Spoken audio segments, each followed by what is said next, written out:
आणि सासूबाई असं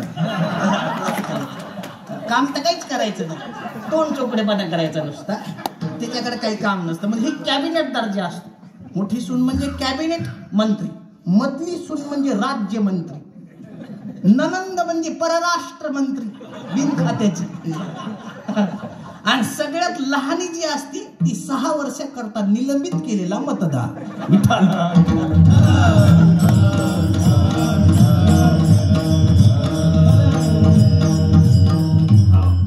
हे असं शास्त्र असतं घरामधलं.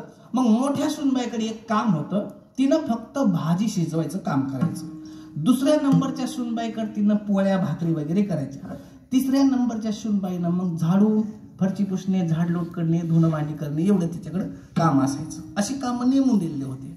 एकदा काय झालं, मोठ्या सुनबाईला काम आलं आणि तिनं भाजी शिजवायला टाकली.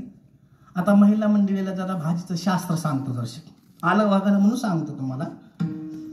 भाजी शिजवायला टाकली की टाकल्याच मीठ नाही टाकायचं, कारण क्षारयुक्त पाण्यामध्ये धान्य शिजायला वेळ लागतो आणि वेळ लागल्यामुळे गॅस जास्त जळतो. त्याच्यामुळं काय करायचं, भाजी शिजत आली की मीठ टाकायचं. आलं का लक्षात तुमच्या? आता खरं हे सांगायला मी 5 रुपये घेत असतो, पण आज फुकट सांगितलं. आज म्हणजे सगळ्याकडून 5 नाही, प्रत्येकी 5 हे फुकट सांगितलं. हे स्वयंपाकातलं शास्त्र आहे. मग तिनं भाजी ठेवली गॅसवर आणि मीठ टाकायचं, थोड्या वेळाने टाकू म्हणली. मग तिला काम आलं. तिनं काय केलं, 2 नंबरच्या जावाकडे गेली आणि तिला सांगितलं मला काम आहे, तू काय कर, भाजी गॅसवर टाकलेली, थोडं मीठ टाक. ती काय म्हणली, माझं स्वयंपाक चालूच आहे आणि स्वयंपाक करता करता मी दुसरं काम हातामध्ये घेत नसते, हे माझं तत्व आहे. तू आणि तुमची भाजी बघून घ्या.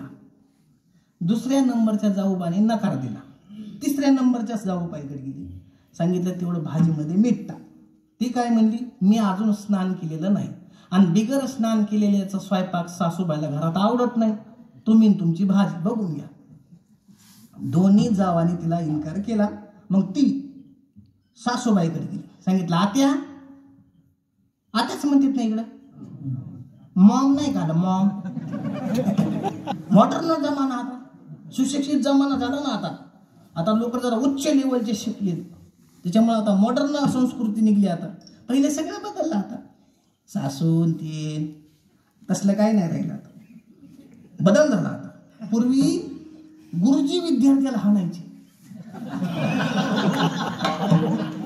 आणि घरूनच छडी घेऊन जायचे. आता गुरुजीनं छडी घेऊन जाण्याच्या भानगडीत पडायचं नाही. गुरुजीनं जर न्यायचंच ठरलं तर आंबी हळद घेऊन जायची. पोरांनी जर काम केलं, इतका बदल झाला. आता मॉडर्न संस्कृती झाली. मग ती म्हणजे आत्या मला थोडं काम आहे, तेवढं भाजीमध्ये मीठ टाका. तर ती काय म्हणली, 15 वर्ष झाले मी स्वयंपाकापासून बाजूला गेली, आता मला स्वयंपाकातलं काही सांगायचं नाही. तिघीनं बी इन्कार केला.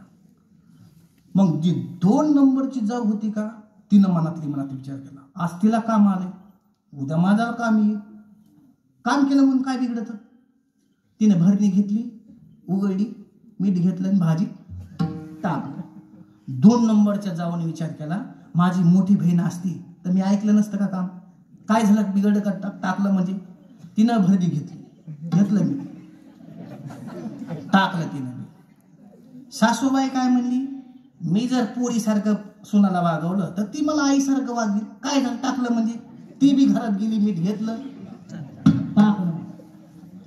आणि तिनं काय विचार केला, आपलं काम आपल्यालाच करावं लागेल, कोणी करणार नाही. तिने घेतली भरणी.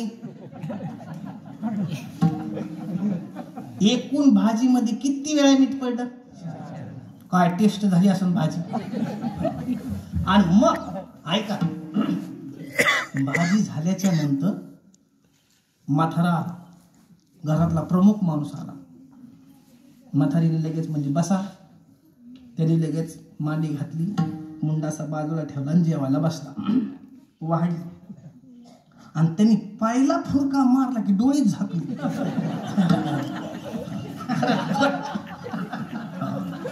म्हातारा म्हणला, होय का, आणि दुसरी भाजी नाही का केली. ते म्हणले नाही हो दुसरी तर काही भाजी नाही केली. का हो काय झालं? झालं काहीच नाही. दुसरी काही भाजी केली का? म्हणजे भाजी नाही केली. म्हणजे घरात वगैरे ताक वगैरे आहे का? म्हणजे तुम्ही तर कधीच ताक खात नाही. नाही म्हणले आज मला खाण्याची इच्छा झाली. वाटीभर ताक आण. तिथं वाटीभर ताक दिलं. त्यांनी त्या भाजीत ताक कालवून 2 भाकरी आणल्या. उडून गेला म्हातारा. 1 नंबरचा पोरगा आला. जेवायला बसला. ताट वाढला आईनं. त्याने तोंडात घासलंय. त्याला कस तरी लागलं. ते म्हणले आई बाबा जेवले? म्हणजे हो. हीच भाजी खाली? म्हणजे हो. अशीच खाली? म्हणजे नाही रे ते कधीच ताक खात नसते पण आज ताकात बुडून खाली. म्हणजे मला बी वाटीभर ताक आणलं. त्याने बी वाटीभर ताक आणलं. त्याने बी 2 भाकरी चुरून आणल्या. 2 नंबरचा पोरगा आला. ते जेवायला बसला. तेच वाढ कसं सतवण केलं. म्हणजे बाबा जेवले? हो. दादा जेवला? हो. हीच भाजी खाली? अशीच खाली? म्हणजे नाही रे ताक घेऊन खाली. मला बी ताक आणलं.